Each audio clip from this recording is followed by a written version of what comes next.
Hi everybody, I'm Scott Bino, Vice President of Marketing for North America here at Crawford & Company, and I'm joined today on Crawford Chat with Pat Van Bakel, who is the President of North America for Loss Adjusting. Pat, thanks so much for being here. Thanks, Scott. Nice to be here. Listen, I know you're a busy guy, and I'm not going to keep you too long, so however long this takes is up to you, Pat. Okay, so however concise you can get your answers is totally up to you. All right. But before we go into some of the topics that I want to talk about today, tell us about your job. What is your job, Pat?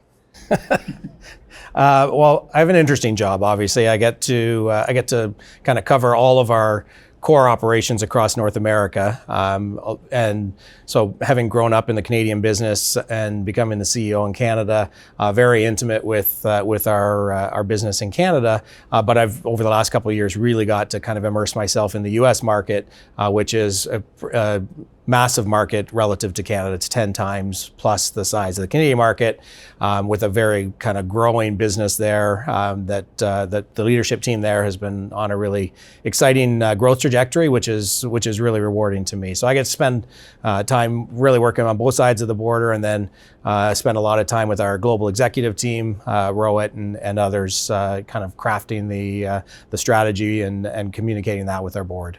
Excellent. And so, listen, Pat, today I don't want to talk about your job anymore, though. I don't want to talk about what you do. I want to talk a little. I want to take a trip down memory lane. You started at Crawford over 30 years ago. How many years has it been? It'll be 32 years. 32 years. Yeah. Okay. And so, what was your first role at Crawford when you joined Crawford as a young professional coming into the industry, coming into the company? What did you do? What was your job? Yeah. So I started as an adjuster trainee. I was still in university. I was a co-op student at Wilfrid Laurier University, and 32 years is a long time. So this is probably a stretch for you to remember, but I was one of the first people in the organization who were testing this concept called a desktop computer. Oh. So they used me as the guinea pig to really figure out what we were going to do with these machines. That was my first role. So what you're saying then, Pat, is thanks to you, we use computers in business. Yes, totally. Yes, I take full credit. Yes.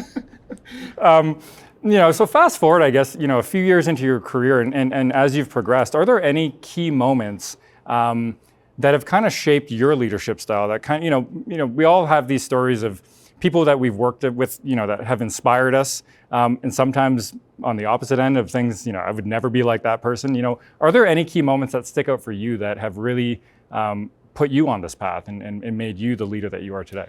I think the biggest thing for me is I was fortunate early in my career to have some really good, strong mentors who, frankly, were more invested in my success than they were in their own success. And so that really taught me the kind of art of selfless leadership, that's truly the way I try to operate. And you can either agree or disagree with me being part of our team, but I do really try to kind of make sure that it's the team around me that is successful, and I'm in the background, hopefully clearing roadblocks and making things work for everyone.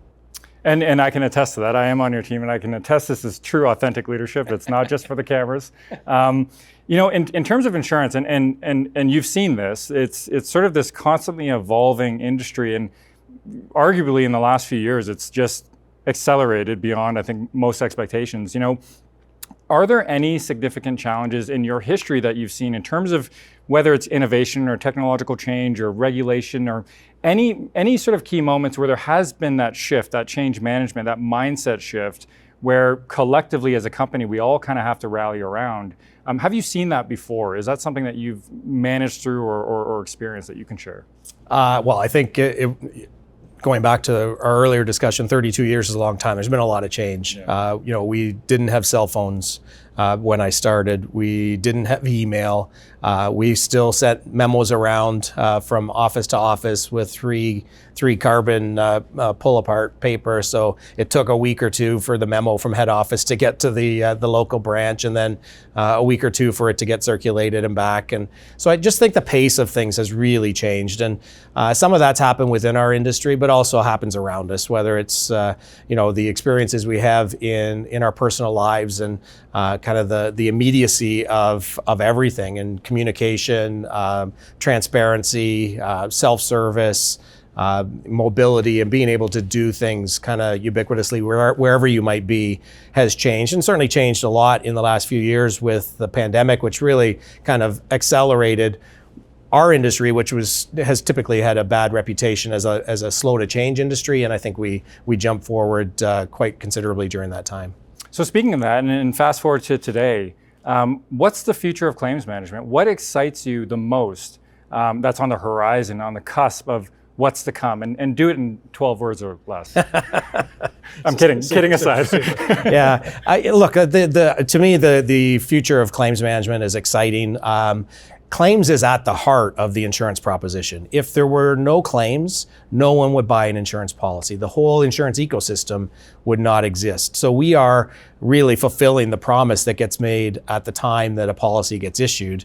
And hopefully a lot of people never have to go through that experience, whether they're homeowners, vehicle owners, or business owners. That's an experience that we don't wish on anyone, but when it happens, the empathy that we can bring into that equation to hopefully make that very stressful situation a little bit better is part of the value that we create. If you think about the future, kind of the world around us, the risks are changing. The things that we talk about today in terms of risks are not the same things we talked about 15, 20 years ago, and arguably the risks even today will change in the next 15, 20 years. So that's exciting. It keeps us on our toes. We have to stay ahead of kind of what's coming down the risk landscape and make sure that we're ready to support our customers on that journey. Perfect. I mean, that was more than 12 words, but I think they were all good words. So we'll keep it. Thank you for that. Last question I have for you is, what advice would you give for current co-op students here at Crawford, or just new people coming into our business and the industry? Is there any wisdom that you can share? Be curious. At the heart of what we do are very complex situations in claim events, and so being curious about what happened and how we can help kind of resolve that situation in a way that provides a good experience in the journey is key. And then be patient. It's easy to kind of always be thinking about what's next for me, and as a young professional starting out.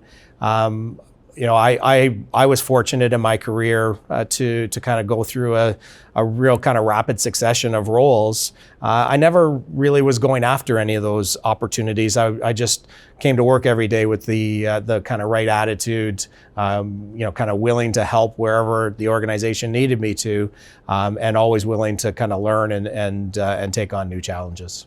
All right, thank you, Pat, so much for your time today. I know you're busy, guys, so thank you for coming in and chatting with me about your career and your progression. I found it inspirational to hear that story. I know a lot of people watching the video will as well, so thank you so much.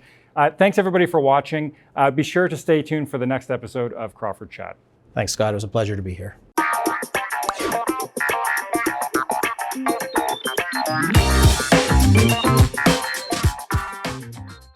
Oh, we're rolling. You can do it. Both cameras? Even that one? Even the one that's close up right on Pat's face? Looks like me. It looks like it looks like you. Is it Nala or Nala? How do you say it? I don't know. How does it feel to be? You're being interviewed by Mina. How does that feel? Good. The tables have turned. Yeah.